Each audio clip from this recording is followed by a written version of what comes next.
I'm going to show you some stuff that deals with a lot of interesting logic, and it's a tragedy. It's a mass tragedy when you see this kind of stuff, and you have all of these different types of items where you see the spending logic of leadership doing things repeatedly that are insanity. This piece here is on New York, and the guy's talking about architecture that is basically non-inviting. It's hostile architecture to homeless people. And when you start looking at the money, of how much money, you audit this stuff. You look at the money that they're spending on this stuff. Mind-boggling. They'll spend money to invite homeless immigrants into a city, sanctuary cities. They'll spend all this money, but then the people who are already there that are trying to go through life and figure out how to succeed can't succeed because whatever the problems are. So instead of the city figuring out how to do stimulus, to stimulate new growth, which is, constitutional, in order to promote general financial wellness and in the environment and a fair environment. This is not what these people are promoting. They're not promoting a fair environment promoting an environment there where basically people who are already are exhausted. You can't sit down comfortably. You can't get rest. If you're disabled, it's really horrible to try to deal with these different things. And the thing is there was already brilliant architecture designed, like 100 years ago, 150 years ago. There used to be these things that were much older in many places that worked fine. Very solid construction. Then they spend these exorbitant amounts of money designing all of these things that basically are a huge pain. The waste is mind-boggling when you start adding this stuff up, and all of a sudden you're getting into hundreds of millions and then billions of dollars spent to make people's lives uncomfortable. Billions of dollars spent to attract homeless immigrants to basically get too much population into too many areas where they're already building hostile architecture. In other words, they're doing everything they can but address the actual problems of why don't we create stimulus? Why not create stimulus and fair environments to promote financial well-being? And I'm not just talking about jobs. I'm talking about you teach a person to fish, and as the saying goes, and they'll be able to feed themselves for the rest of their life. In theory, right? In theory. Well, they don't want to do this. Hostile architecture does not give you a way to stay focused. Every one of these things you run into, they're a distraction. It's a distraction. So you're being constantly disrupted because everywhere you go, everything you see is hostile. You feel what you do is you end up changing people's brains into this hostile mode. You're victimizing people. Victimizing. And people look at stuff. People think logically. People think, when you do this to environments, what ends up happening is people's mindset changes into screw all other human beings. All other human beings are not important. It's just no respect here. So you're creating. So what does this spell? This means that They're anti-capitalism because they don't want to help people get into capitalism. They don't want to help you get into business. They want to harm you. They want to flood the area with a bunch of homeless immigrants. Then they want to do this, create a bunch of hostile architecture to stop the homeless people and homeless immigrants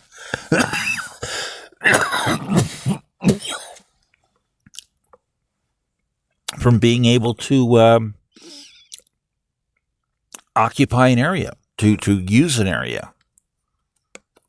And they're spending vast sums of money doing this. And where does this money come from? Well, they're taxing people. They're taxing people to death. So when you go back and forth, they're not interested in building actual stimulus. They're interested in bringing in homeless people that are immigrants. This spells something. It spells destroyer attitude. Destroyer, destruction, distract. That's what we have here. Destroyer, destruction, distract. Everything's a distractment. Everything has a hidden line behind it. It's like some of these messages you end up getting, oh, we have a crucial update for you, and if you're a programmer and you take this stuff apart and you go, why do I need to have 5 gigabytes? I've even seen some 6 gigabytes, but it's a crucial upgrade. And you go into it's not a crucial upgrade. It's mostly full of ads. You look at some of these things, they go in and they take capabilities away from software you already had. All of a sudden, software that you had that worked, they modify it and take part of the powers away from it. So they're actually sabotaging your device, and they keep distracting you constantly. And they won't allow you to do what you need to do. So it's your device, and they're going to come in and keep possessing it. They're going to keep distracting you again and again and again. And this is what we're seeing again with this type of attitude. They're not into solutions. And then they're going to run around and try to run for office and say, oh, we're all talking about solutions. Let's go uptown and jack the rich people. We're into solutions.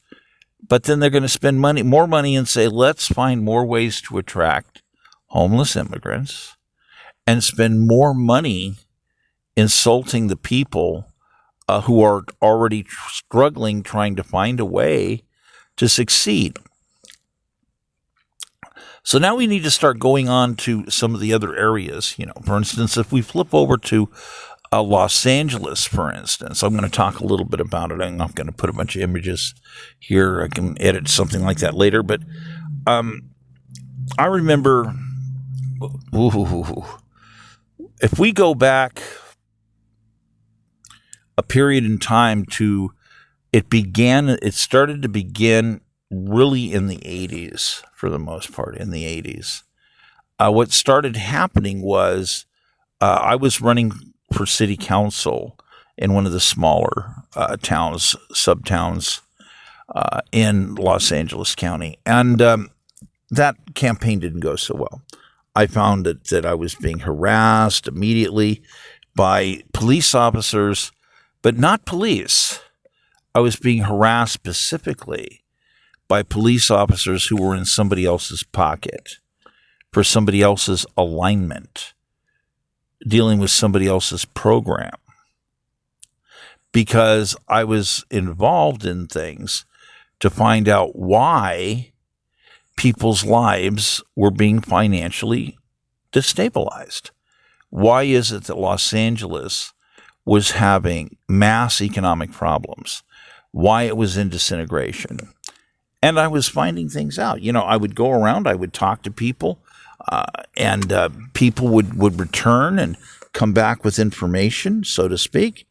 Many people had ideas of what was going on. And then they would show direct proof. I had people bringing information and say, look, some of us got pretty mad, so we decided to do this. And they started coming up with recordings that had occurred inside of banks. And the recordings dealt with discrimination. They dealt with how the banks were organizing loans for 3 to 5 people that basically were immigrants. They would be immigrants, and so you'd get 5 people, and 3 of them would have proof of some kind of jobs, but not necessarily much proof. In other words, they went out and got a burger flipping job, or they got this little tiny job, or that little tiny. They have a letter. And what they would do is they'd go to the bank and say, "Yeah, we want to borrow this money to buy real estate." And they were trying to, in most cases, what they were trying to buy is existing real estate instead of developing real estate from scratch. This is not to say that some of them weren't looking where you had expansion opportunities. But here's the problem, is what these people were complaining about is that they would go into banks and they would try to get loans, and the banks would not loan them money.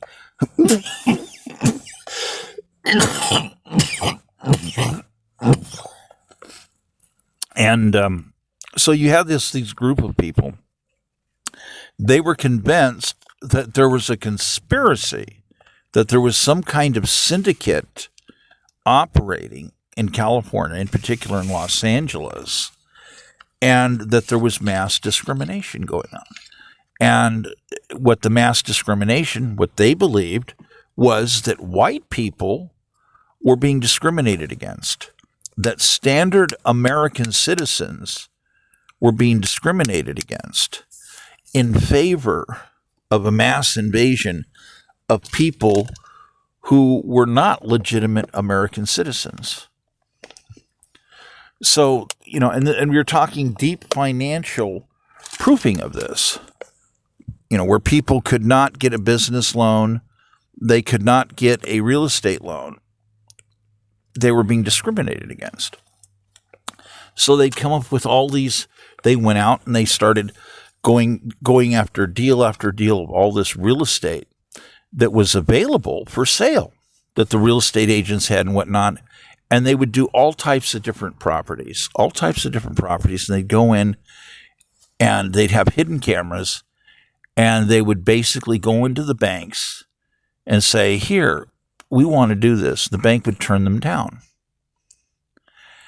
And then they discovered something. They discovered that other people were getting up, and they started covering these banks really intensively.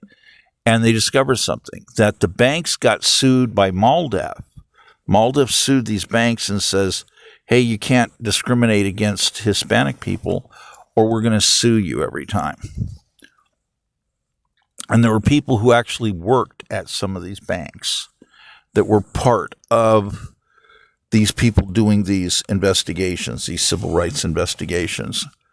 And, so this is one of the things that used to be part of the archive of civil rights, the section on civil rights on the archive I was building.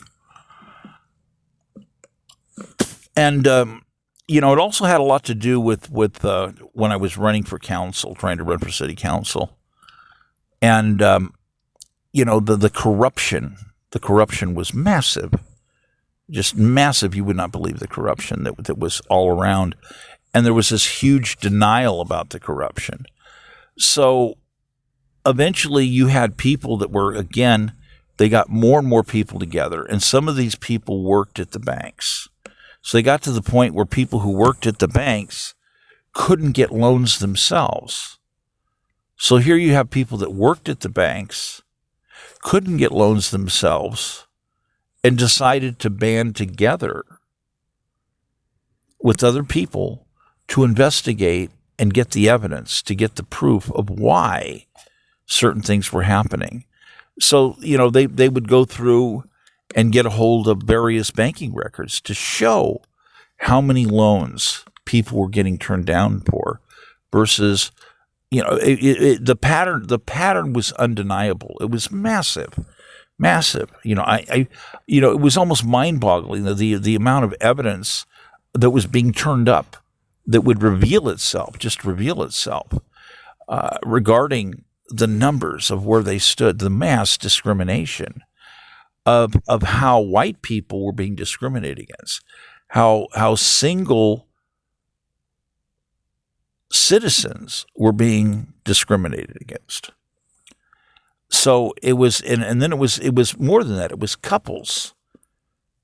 There was an evolution that was occurring in all of these documents. And to this very day, if you go back through all these banking records, and they're public records now, they're all public records. It's undeniable. It's undeniable to see how many of these loans basically were done, and how they were done, and how many people were rejected. Now, part of the problem is that the successful loans end up being recorded into all kinds of public records because people are buying houses, they're buying homes, or buildings, or businesses, whatever it is. But you have other types of loans that they were basically destroying the evidence on. This is part of what some of these people were bringing forward. And again, you had people, they worked at banks, and they couldn't borrow money from a bank, but they worked at a bank. If you could imagine how many people were getting upset, and then looking at the type of record situation. So, I mean, it's just, eventually more and more people got together. They were complaining, and other people started banding together to work in groups to do this research, and they, and when they found out I was running for city council, and that I had long-term plans to try to make it happen over multiple elections, they were interested. They were interested in getting together and doing something that would restore what was going on, restore vested citizens from being discriminated against. And, the incredible, the size of these percentages that would end up getting revealed, the massive amount of discrimination that was occurring. And behind it is carnage. It's incredible carnage, because it evolved from a situation where the banks started discriminating against single vested citizens, and then against vested couples. In other words, it wouldn't be enough that you'd have two incomes. That's not enough. But MALDEF figured a way around this. So they would start, you had these groups running around basically connecting 2, 3, 5, whatever was required to get people to sign on doing these real estate deals. So now you all of a sudden had a massive number of people who didn't even speak English in many cases. Some did, but many of them didn't even speak English. And they're buying homes. They don't really have a work history. You had people that were like, they were single. Like, I got a 7-year work history. They won't authorize a loan. And the other one, like a lot of people, well, we have a plan to do something. They won't authorize it. And people were getting pissed. They're like, how come I come up with a plan and say, yeah, I want to buy this apartment building or this duplex or fourplex, and I can rent it out? And they're like, no. But then you have other people that don't even have any education at all. These people have no proof of any kind of education. All these people didn't graduate high school or nothing, and they don't even speak English. And they're going to group together and say, oh, yeah, we'll loan you money. Yeah, you can buy the duplex, the fourplex, the apartment building, whatever. And so you have this activity that many people thought was various forms of syndicate. And I'm going to say, in truth, there was a problem. I could not necessarily determine what some people would identify as like some kind of organized crime syndicate. I was having difficulty finding any evidence that way, because later on I had other council people that were interested in some of the civil rights research that I just stumbled on and ran into, and some of the stuff that happened, and they wanted in. In fact, I got sequestered on some stuff too. So I'm sequestered by a city council person to, no, I would, So The interesting thing is in all honesty, I could not identify organized crime syndicates.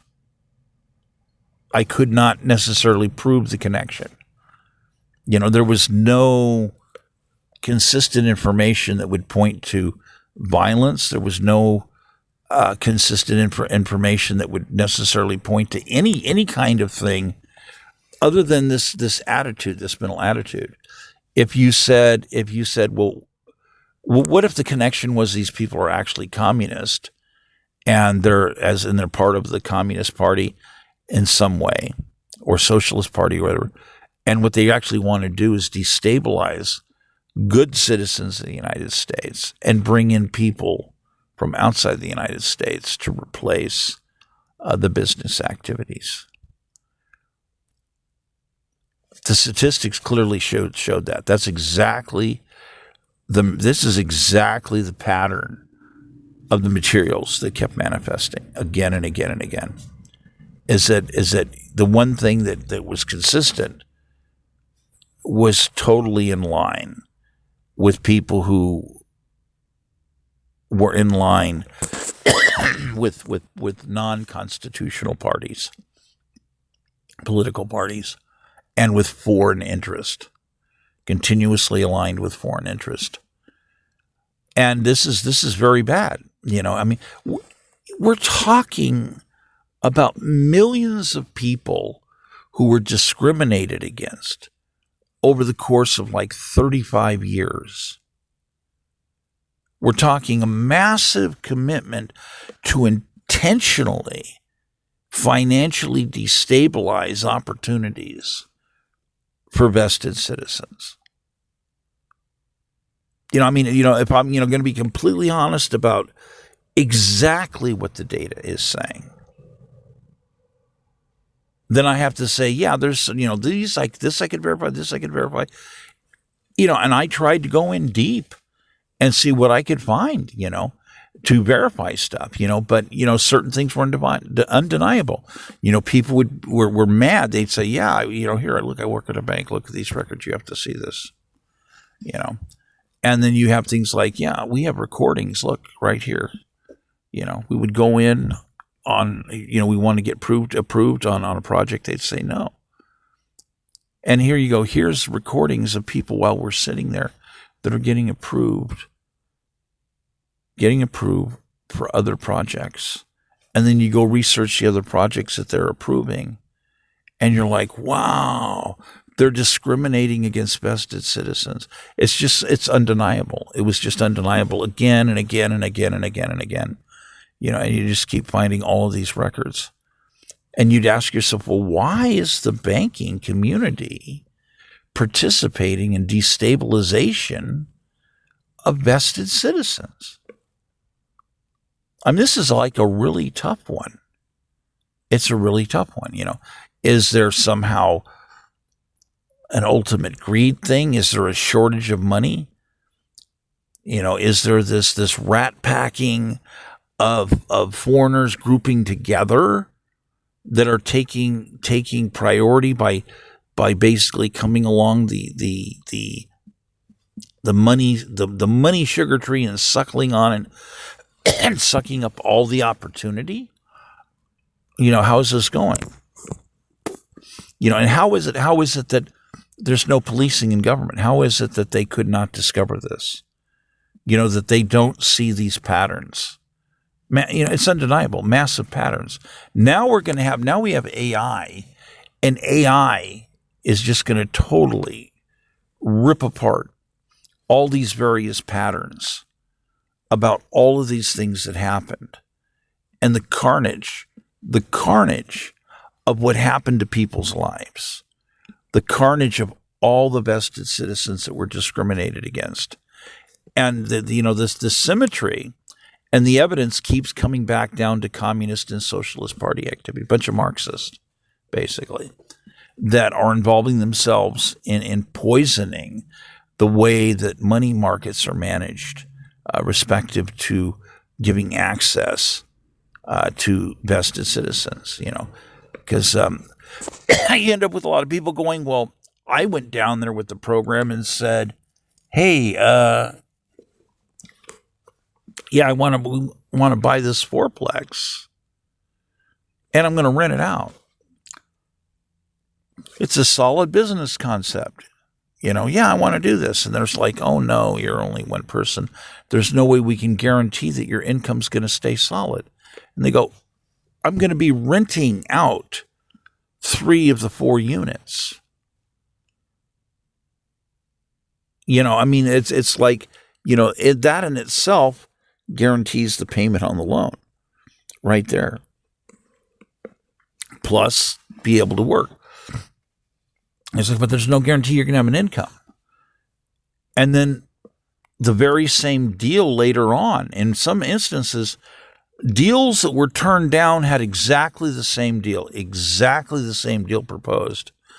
And then the deals are proposed by, people come in and they're basically, no hablo English, but we three do this. They have no high school education. Education has nothing to do with whether or not they're going to grant the loan.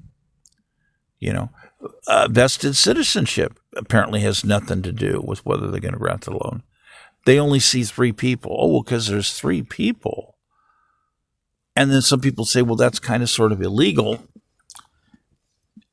But the bottom line is that like, some of these people, I think on a couple occasions they came up with recordings where some of the loan officers at the banks were saying, hey man, we're doing too many loans.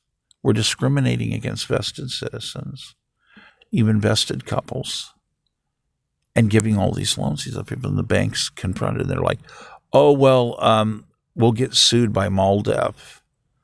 We'll get sued by MALDEF if we don't do this. We have to do these. Anytime these people come in, it has to be an automatic.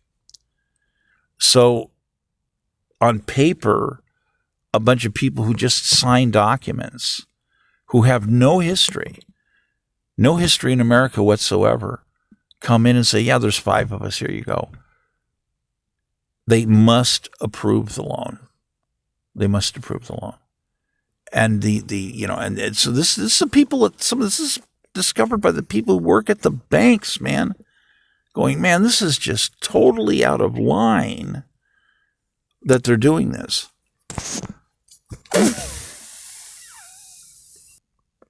This is important to understand because over, decade after decade after decade, how you end up with, over 8 million people that were discriminated against, that were vested citizens, that wanted to buy real estate in LA, but they're being blacklisted so that a whole bunch of people that aren't even necessarily American citizens at all are being given preference.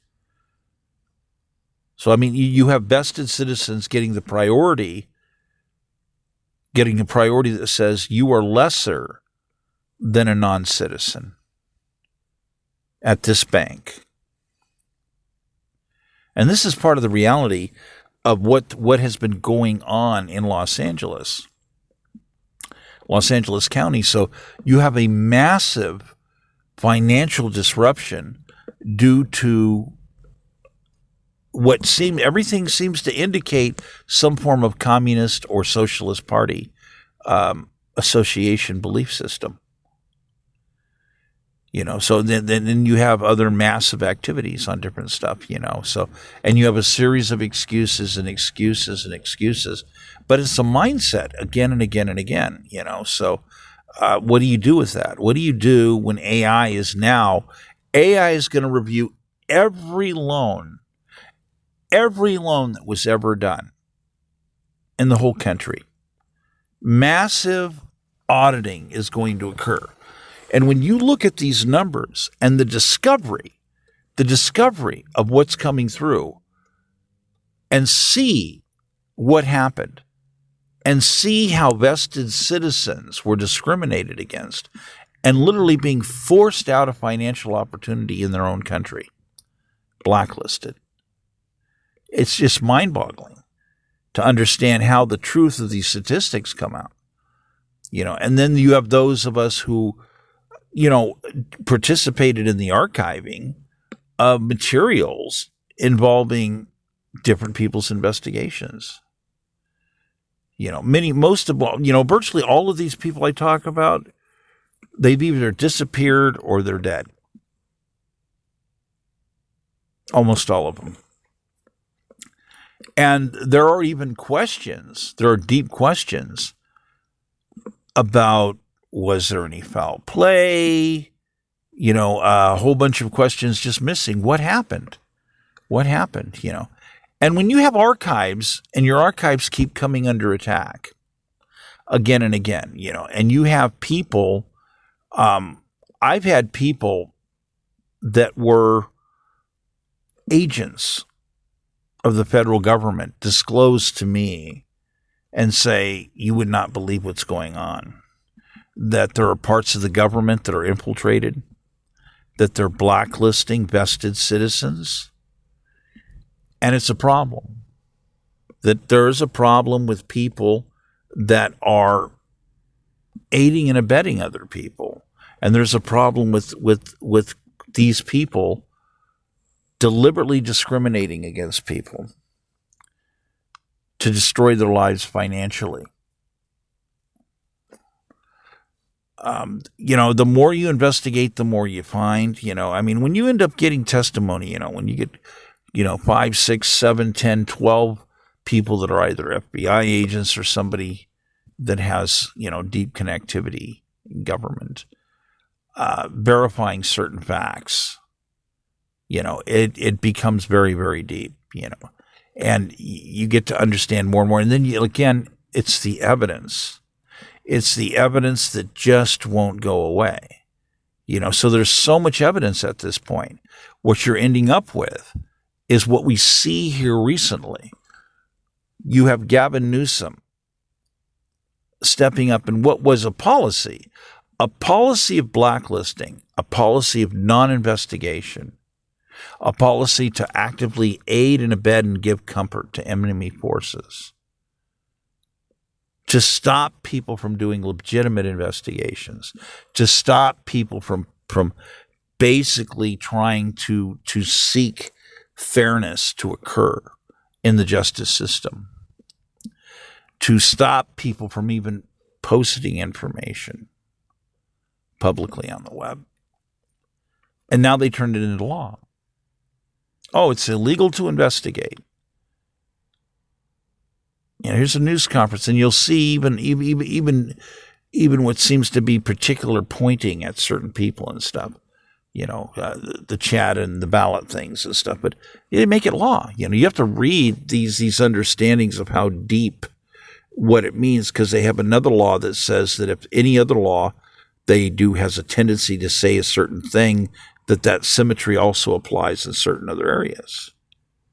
This is how diabolical these people are. So the governor signs it into law. It's illegal to do investigations. Illegal. You can't do investigations. Yeah. It's illegal to accumulate evidence. It's illegal to post evidence, to basically participate. It's illegal to be a grassroots organization, to do investigation and to show people the findings of the evidence on anything, any category, not just elections, it's every category. So you have these people that have been caught red-handed involved in this deep, deep criminal activity. And it just goes on and on. And the depth of this, the attacks on archivers, in California, mind-boggling. The attacks on citizens, vested citizens, mind-boggling. The massive dereliction of oath, of leadership throughout California, mind-boggling. The various measures and policies that they would put into place, when you read these different measures and policies, they're tying the hands of prosecutorial offices. They're tying the hands of policing agencies to even take reports. You have a burglary, things are stolen, millions of dollars in work are taken. Some of it pertains to national security. They don't even want to do fingerprints. But federal law says it's mandatory. It's mandatory. So we're talking about a complete abandonment of protecting the Constitution of the United States.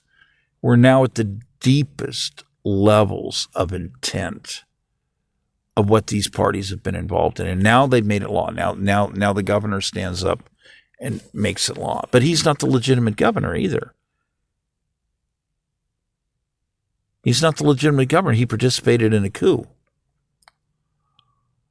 attacking campaigns. I mean, I've laid the evidence on that out beyond the shadow of a doubt. It's a no-brainer.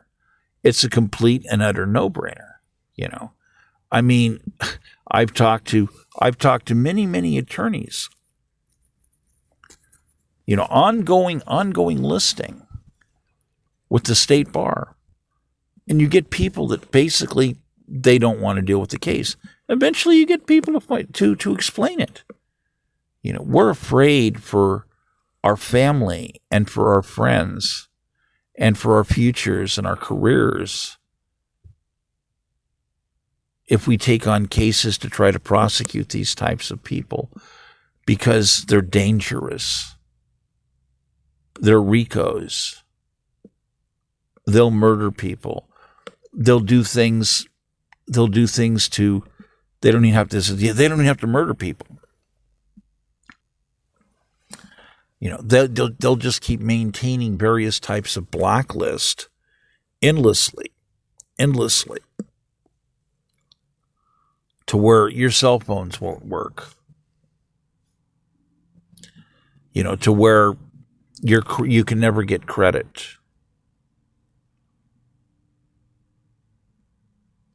They'll constantly put false information in government computers repeatedly. False information in government computers. They'll transmit false information from those computers across state lines. I mean, it just goes on and on and on what these people are involved in and how they diabolically oppose the Constitution of the United States. They diabolically oppose the process of fair elections. They diabolically oppose national security of our nation. Yeah, and it's just amazing. California is one of those places, I believe it was in the 70s, they started implementing mandatory lie detectors on demand for anyone that's a government employee. Anyone. You know, I remember people had questions and they were concerned about it and they showed stuff, you know, applications. You know, yeah, it's right here. Well, in order, you know, that you go through these processes and it's in stages. You go through stages of interviews. And along this line, in order to become the final candidate, the finalist candidate, you have to sign off on documents that say you pre-agree to lie detector test on demand. You have to pre-agree to those documents to become the absolute finalist as a candidate to get hired. In other words, you can't get a government job unless you pre-agreed to on-demand lie detector tests. This is government policy. You could say, you know, I mean, I'm like someone that would say, well, gee, if you're managing nuclear weapons, I could definitely see why you would for sure want people to have to take, you know, lie detectors on demand to make sure, just in case, you know, national security and all that. That makes complete sense. I mean, it would make complete sense, just in case, you know, someone turns out to possibly be a spy. Yeah, you would want to have a quick, rapid response to do whatever you possibly could to really just get straight to the meat of the matter. Let's start doing lie detector tests.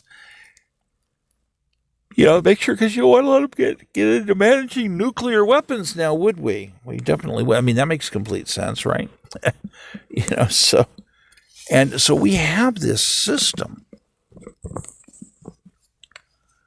of logic in this country, and parts of it are collapsing, where we now have people who have completely different attitudes. How can you look out and see these people that are stepping up and they're committing felonies publicly, verbally, blatantly, as they run for office? In other words, how can these people just stand up and blatantly disregard their oath to be a candidate? To be a candidate, you have to be loyal to the Constitution of the United States, or you're not allowed to be a candidate. I mean, this is utterly amazing. These people are not even allowed to run for office. And for some people allow them to do this. And some people have talked about these decades ago. And this is what we have: mass infiltration of communists and socialists that diabolically oppose the Constitution of the United States. I mean, it's you're not supposed to be able to hold a government job, yet alone run for office. I mean, the logic there. Wow, whoa, the logic there. Yeah, someone says, well, actually, we're diabolically opposed to all of these different things. So yeah, we just want to get control of the nuclear weapons. We want to control your phones. We want to control your life. We don't care. We're going to constantly destabilize your lives, as they blatantly lie about what they're actually been doing and what they've been doing for decades.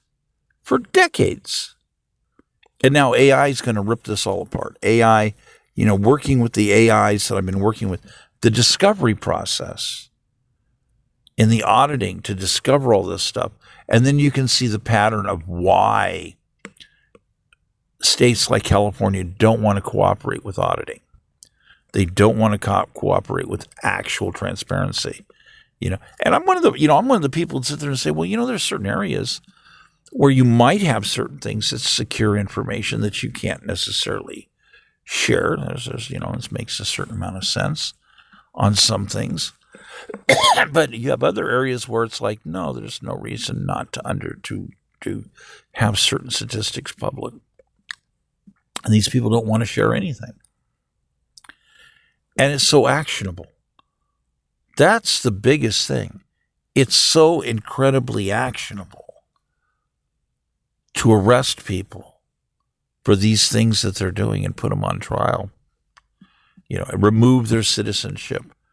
Remove them from ever having a job any place. Running for government, in trust, in banking, anything. It's just totally enormous. And then, to understand the mindset. So I want to show you this here. I'm going to put this guy's stuff in here. And, this guy's got a great series of websites. And you need to see this. This will show you the mindset.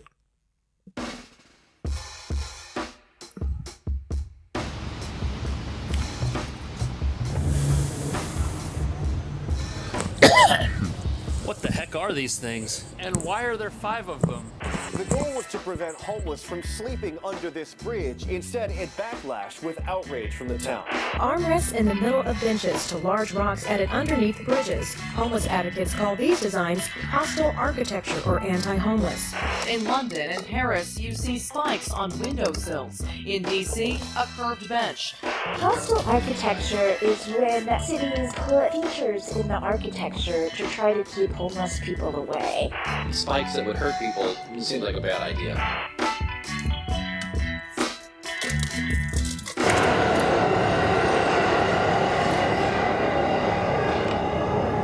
So this looks like a metal covering for the subway vent, which is underneath it. At first I thought it was a bench, but you can really only sit on this corner of it. You'll notice that the top of this is incredibly uneven, and then there's these raised ridges which are on all 5 of them. And what happens if you try to lay down on it? Is that even possible?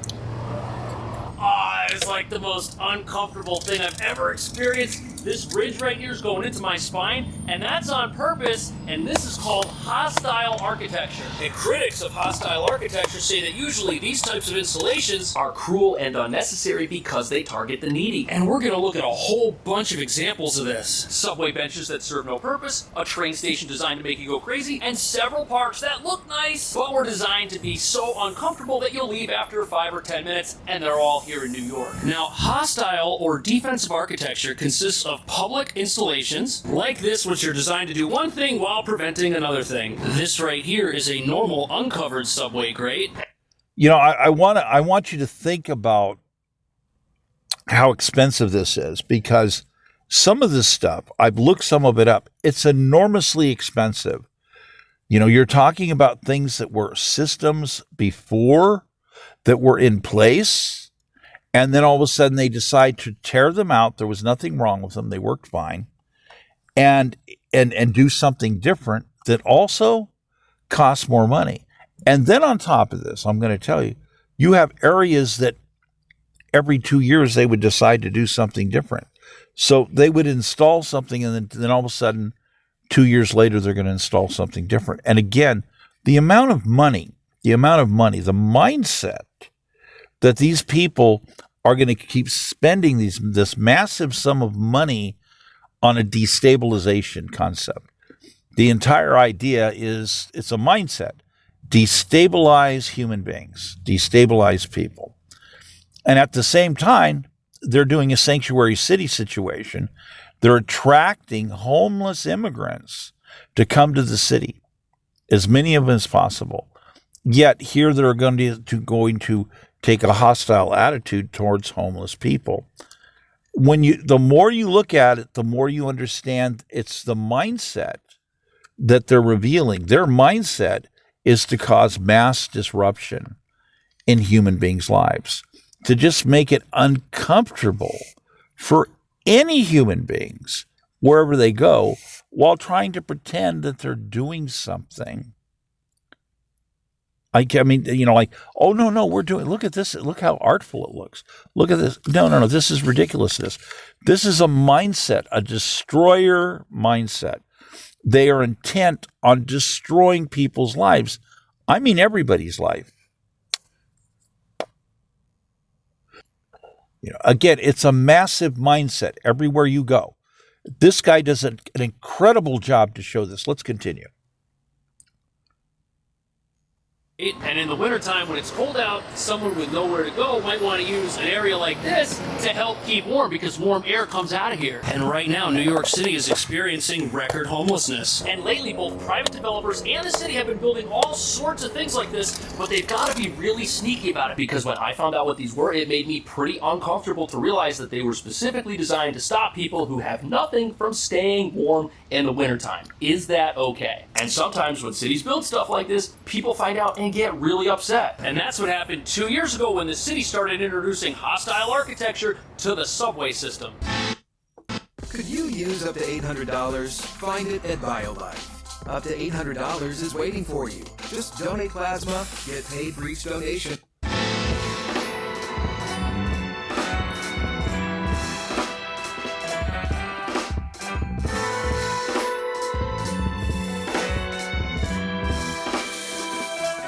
This is the 23rd and 6th Avenue subway stop, and it looks like a normal subway station, but it was the site of heated controversy when the city subway, the MTA, introduced hostile architecture to this station. A couple years ago, riders noticed that the benches in this very same platform were suddenly removed. And as you can imagine, people were not happy about that, not only because of how cruel it might seem towards certain individuals, but also because the elderly, people who are pregnant, there's other people that need benches in the subway too, and this was a quality of life hit for everybody on this platform. And the benches were originally along this wall, and look at what the replacement is. Is this even a replacement? I mean, you can lean on it. I guess this is better than leaning yourself against the wall, which might be dirty. It has spots for 4 leaners. Now, there are 2 benches in this platform, which were put back after the city realized that their decision had outraged people. But even these have elements of hostile architecture in them. Look at these armrests. All you can do is sit here. You can't lay down. It's only like 2 feet wide. Its only purpose is for sitting. It is hostile to any other intended use. Look, you can't even be that wide in here. Some people even suggested the city had violated the Americans with Disabilities Act by removing the benches. And this is the first time the city had done something like this. Check this out. A year earlier, the city had removed all of the seat backs from the benches on a subway station just a couple blocks south of this one. The city claims that once they did that, they saw a reduction in the number of people loitering on the platform, along with an increase in the number of passengers who were on the platform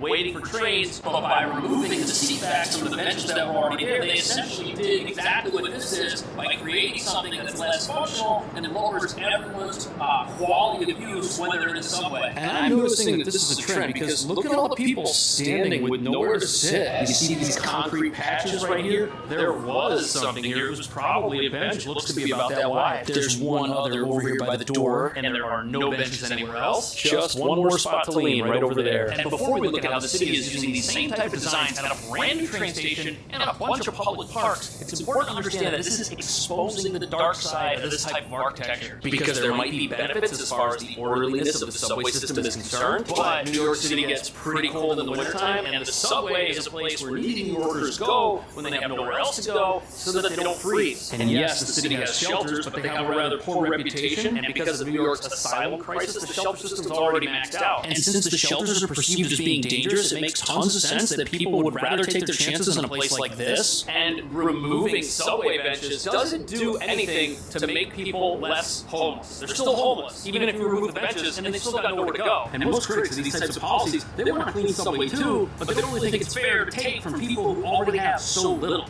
And the city's subsequent removal of benches here and reinstallation of different benches, that basically lets the city know that if they're going to do stuff like this, they've got to be sneakier about it, and they have been, as we're about to see.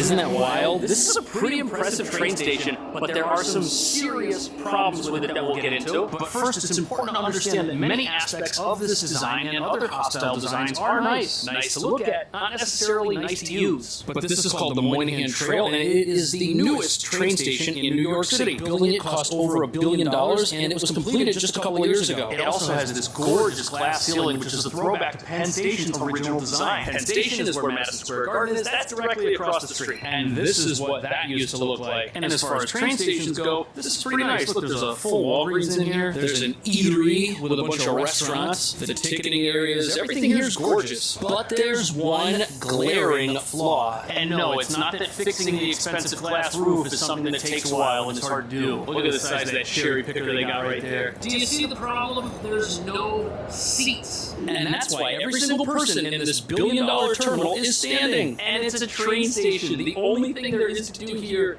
is wait for things to happen, not a seat in the whole place. Do you think they should put some benches in here so people have a place to sit? That's a great idea. It is, right? That is a great idea. Did you know they spent over $1 billion making this and they didn't put benches? Not a single bench. I mean, they have those lounges over there, but that's for people that have tickets. Yeah, you gotta pay. Yeah, like Spirit Airlines. Right. Oh, you want to see? You gotta pay. Now, having no benches could be a ploy from these corporations to get you to go inside and spend money. And it seems to be working. There's a lot of people over here. But the lack of seating is a deliberately hostile choice. People just plop their stuff down on the floor. And if you're wondering why nobody's trying to sit on the floor, that's because security will find you and make you stand up. And to be fair, this old image of Penn Station, look, I see some seats down here at the bottom. So maybe there were more seats there than there are here in its reimagination. But you know, the old station is mostly open space. And what that could mean is that open space is a great Spartan design for a public train station in New York City. And you know, the way to answer that is to go across the street to the ugliest building in town, which is also a train station.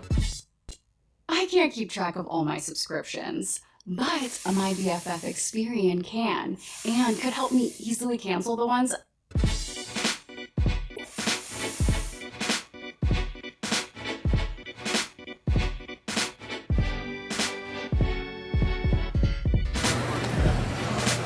Look at that. It's the same deal. 1 hour limit, and you gotta have a ticket to get into the waiting area. And everyone else in this beautiful piece of New York City architecture is standing or walking. I love the 1970s aluminum ceiling. The floor reminds me of my elementary school. And look at this. These are those crazy old school drop tile ceilings. Now, this certainly isn't modern, new, or fancy by any stretch of the imagination, But it's eerily similar to what's across the street. because all this open space with no seats, that's hostile architecture. At least the new monitors are bright, but this is another design where absolutely nothing about it is meant to be comfortable. Luckily, there are seats inside some of the little restaurants over here, which you'll be paying for. And look at this, the wall is even roped off for some reason. Maybe it's because they've got this fancy tile and this artwork on it, and they don't want people who have nowhere to sit leaning on it. But back in 2020, loitering in this station and in Grand Central caused economic issues for small businesses that are here paying rent. And in addition to building things in a way that is not conducive to comfort in any manner, the city stepped up security. But unfortunately, this is a 24-hour facility, and those most negatively impacted by hostile architectural design and policing were those who needed a place when it was cold out. But New York doesn't just limit hostile architecture to the inside of buildings. Now it's on the outside as well. And no, I'm not talking about how they roped off all the steps at the post office so no one can sit here. Back in the day, you could climb the steps. There are doors over here, but now look, they got it all roped off. It's just here looking pretty. Very pretty. I'm not talking about this, I'm talking about something way worse.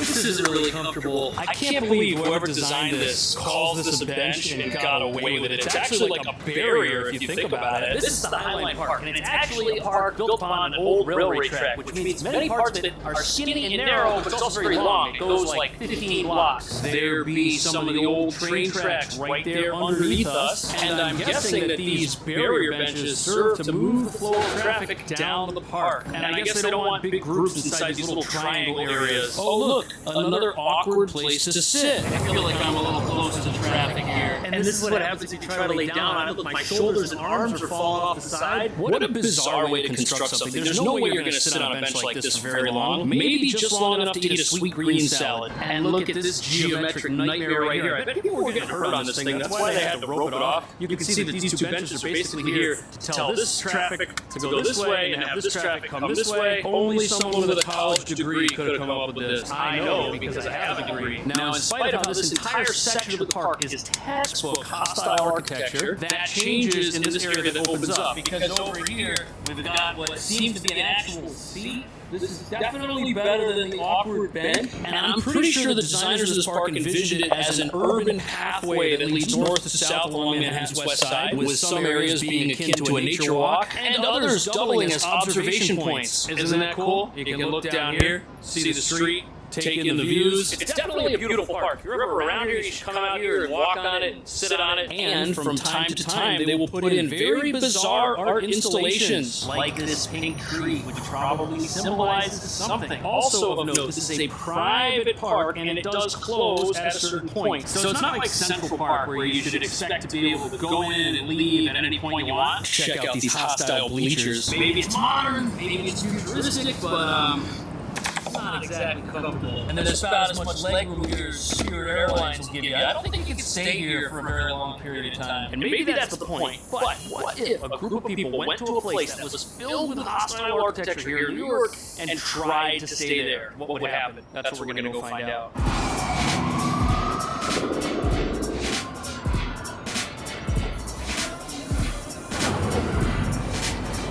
Welcome to Zuccotti Park, the most hostile piece of architecture we're going to see today. So today I'm doing hostile architecture, like this, right? And I think this is the most cruel park in New York because this granite gets so full just sitting on it made me freeze my butt off. And look at how high the ridges are sticking up out of this thing. These granite tables are equally cruel and unforgiving. And look at all these nightmarish angles with like the way that this plant is. The whole thing is like designed for crowd control. But back in 2011, this park was the site of the Occupy Wall Street movement, where protesters camped out in this park for about a month. See this image right here with that red bar behind that guy?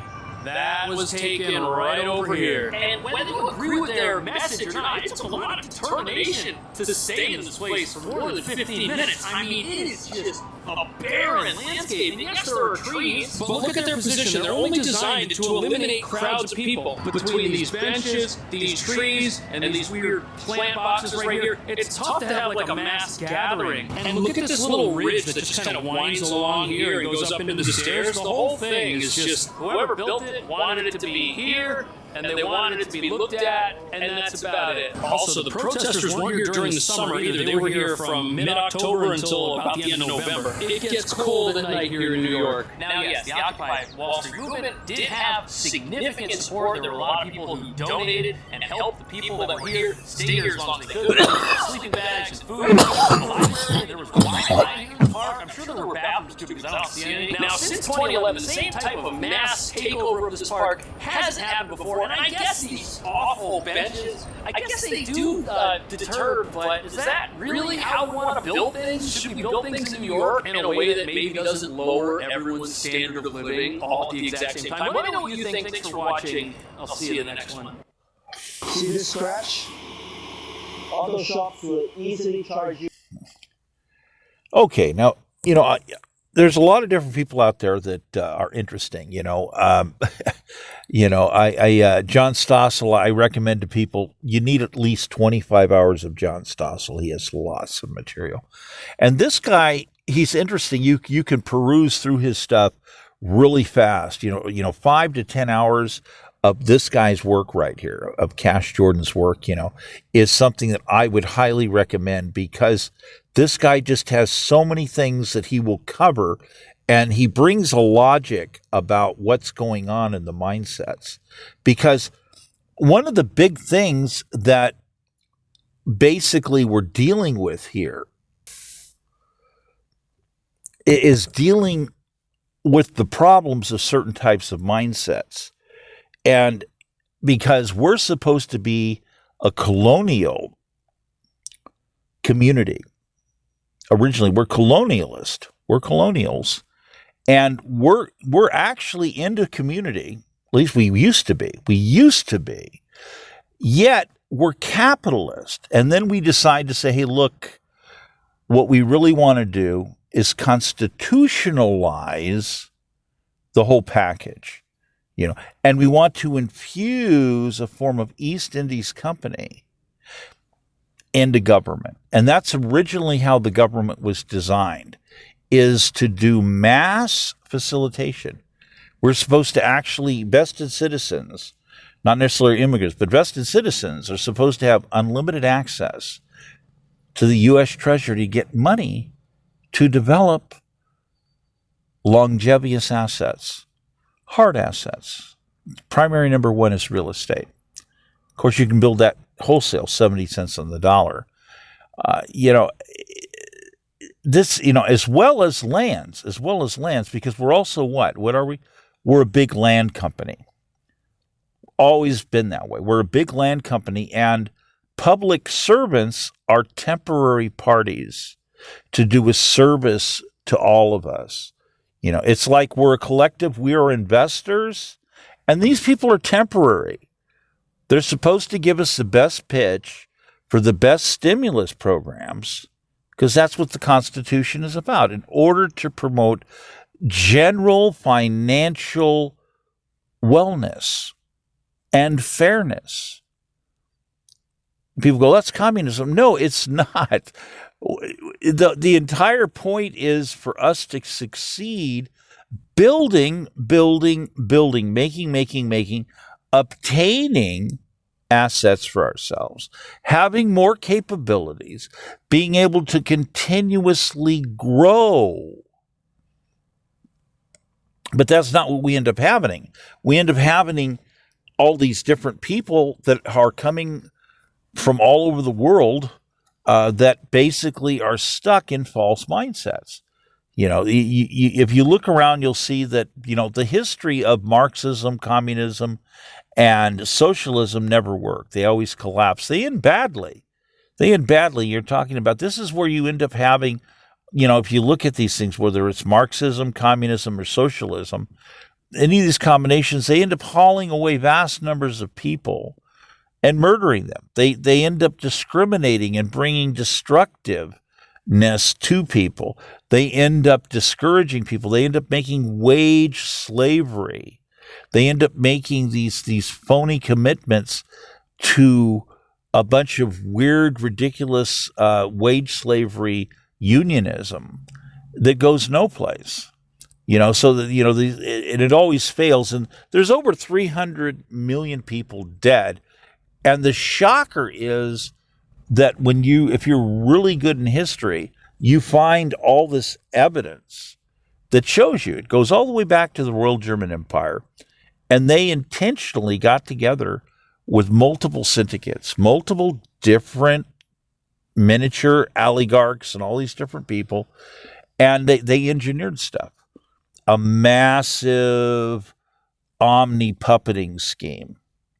Massive tactical table engineering. You're talking about walking into buildings where they have hundreds of people with tactical tables, and any given subject would get, boom, put out into all the tactical tables. So you're not just talking battlefield science. No. Every category you can imagine. Whoop, okay, today we're going to study here at the Institute economics. We're going to study banking. We're going to study law. How do we circumvent and control law worldwide?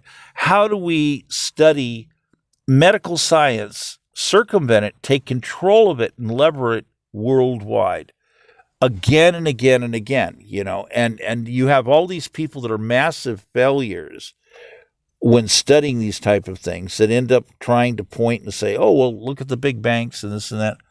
It's almost a laugher to me. You're missing the whole point. At the bankers, these old bankers back then, were looking at packages that were brought to them by teams of people who put all this stuff together. So they're looking at well-organized plans and paperwork. But the people who basically know the small ends, they know where all the screws are, where all the nuts and bolts are. Okay. Bankers don't know where all the screws and nuts and bolts are. So all the hidden black boxes, all those negative things, all those bad things are hidden and encompassed within these other small teams and many oligarch partnerships. So you have the Royal German Empire basically going 50-50, a lot of times 50-50. They gave money to Lenin, Karl Marx, Lenin, and Joseph Stalin were all in payrolls of the Royal German Empire. They were spies. They were part of this European syndicate system that was completely different than what some other people would recognize. It's not the same thing as someone says, oh, you mean like a drug cartel? Well, no. I'm going to have to say no, but there's a yes factor. The yes factor is pharmaceuticals. It was legal back then. They used pharmaceuticals. They make it, you have factories who are partners. You're partnering with the factory to get a hold, basically, today we would say narcotics of pharmaceuticals, and you're going to trade them like it's currency. You're going to get a hold of this stuff. It's not a joke to say, yes, $100 worth of these pharmaceuticals is $10,000 retail. It's like a printing press. And they used it to infiltrate everything, to infiltrate universities and all the way through this stuff. But then you see the blood ends of it, of the stuff they did. Give money to Lenin. Lenin goes into Russia. They give information. Mass, this is where the beginning of weaponization of data starts, by the way. And then mass information, Stalin uses that information to set brand new world's records, high-speed world's records, running around murdering people on scales that are mind-boggling. And then we see, World War II Hitler, reoccurrences of the same types of tactics that were developed and invented by the Royal German Empire. And people just are not understanding the mindsets of destroyers, the mindsets of these people who would create such mechanisms, such child mechanisms. So the Royal German Empire fades away, mostly because most of them actually made quite a bit of money, and they decided to just retire off, and their kids have money, and there's no reason to proceed forward. In their view, they're like, why do I want to involve myself with this stuff? There's plenty of money. They're going to just go out and make money. But the child mechanisms that they created remain. These are huge monsters that remain, that are engineered with flaws. They're designed full of flaws. These are weapon systems. These organizations are literally weapon systems, mass destruction devices. And we see that over 300 million people dead. So this is something we have to deal with. Our forefathers were wise. Our entire beginning existence before God and all, we the people of our public, making our republic, are redefining and making our stockholder company as a nation. And people don't understand this. They think we have a democracy. No, we have a republic. We're a land company. People miss this. And our original rights to build have been stripped away. Longevity was 38 years of age. 38. The average longevity didn't even make it to age 40 when we founded the country. Now it's 78 years longevity. And you have people saying, well, we want you to work 42 years before you can retire. And you have all these people saying, well, we want you to be a good worker. And none of this adds up. None of this adds up as we have mass infiltration that diabolically opposes the actual Constitution of the United States. So getting back to the original mindsets are key, and understanding how we keep running in to all these people that are basically promoting treason. Because it doesn't make any sense. The logic of the bankability of your labor being able to do something is something that's supposed to happen. I started talking about loan discrimination. Well, if you don't, go to any one of these places where you see a bunch of people hanging out looking for construction work. You walk up to a guy, hey, how's it going? Oh, poquito little English. I says, okay, look, I have a piece of property, I have all the materials. I have a 1-year job. I want you to tell me how many houses can you make me in 1 year if I hire you? Oh, senor, I'm a good carpenter. I can make you 3 houses a year, senor. No problem. The guy's telling the truth. So if you're a good carpenter and you can make 3 houses a year, that means in 10 years you can make 30 houses. Why would you need Social Security? If you can make 10 houses, right? In 10 years, if you could make 30 houses in 10 years, why would you need Social Security? There's this huge problem with the mindset. And we've just seen a huge example that shows a mindset to waste money repeatedly and to be hostile, basically towards everybody, to make a huge machine that is committed to screwing your life around, wasting your time, making you uncomfortable wherever you go, instead of addressing what we're supposed to be doing from a constitutional standpoint. And that is to maximize production for you individually. Each of us is supposed to be maximized where our own labor can go at max production. We're a huge land company. We have plenty of land. But instead, we have people that want to invite people that oppose the Constitution, that are poor immigrants, to come into this country and be homeless. None of these mindsets, it doesn't make any sense. The natural factor that people want to come here, because it's a better opportunity. I'm going to say I get that. I kind of get that. I kind of understand that. But the mindset of leadership is so screwed up because they are now diabolically opposing the Constitution of the United States. They are diabolically opposing colonial constitutional capitalism, which is what we built. Because originally we had colonial capitalism, which deals with communities, people keep getting together. That's investment. Let's get together, okay, like it's another business. Let's do this job. Oh, let's get together on this different combination on this other deal. And people are missing the capitalistic understanding of how we can group together and how we used to be bonded by, let's do these things and then let's do something for the community. Yeah, let's do these things a while. Okay, now let's do a little something for the community. Yeah, the mindset, the people were the very mindset of decency and respect and doing things. Don't get the cart behind the, in the wrong place with the horse. Get this going properly. And we have all this evidence that keeps showing us that these people that keep ending up lying and going into leadership, they take an oath to protect the Constitution of the United States, and then they violate it. And they're supposed to be disqualified.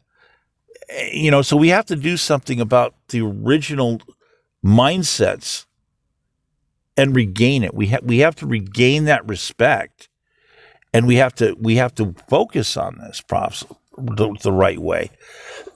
Because we're not seeing, I'm tired of seeing all these people doing all these things different ways. But AI done the right way. Gives us that power to do massive mindsets. So all of my custom work as an archiver, I keep coming under attack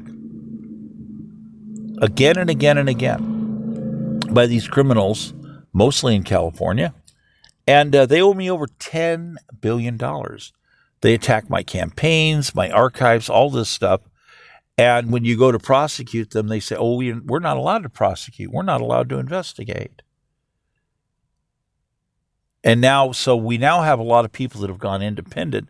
They understand that people took control and they have basically poisoned the prosecutorial system. They poisoned most of the true policing philosophies. That original philosophy of you take a job to serve and protect. And most people that would be doing that, that's not necessarily going to be a big career. Maybe 20 years. A lot of people would do policing for 5 to 10 years, and that's it. Then they're going to do something else. And I'm going to tell you, in many ways, if you take a job to serve and protect, you're serving. Yeah, you're serving the people, and you're committing a bit of a sacrifice.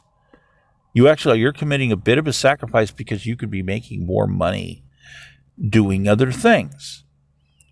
This was a problem, that I worked with on think tanks and theorists, 40 years ago. What do you do if you have a system of people that are not going to want to do some of these things temporarily, to serve and protect, take a turn or something? And we were talking about, I don't know, do we pick people? Do we draft them and say you have to be a police officer for 2-3 years or something like that? But then, how do you pay them? Guarantee them housing, construction loans, all this stuff. I've got a big layout for that. But the thing is it's hard to look at a lot of these things and then realize that the more you look at any given area, the more you see that everything is getting touched. Everything is getting poisoned.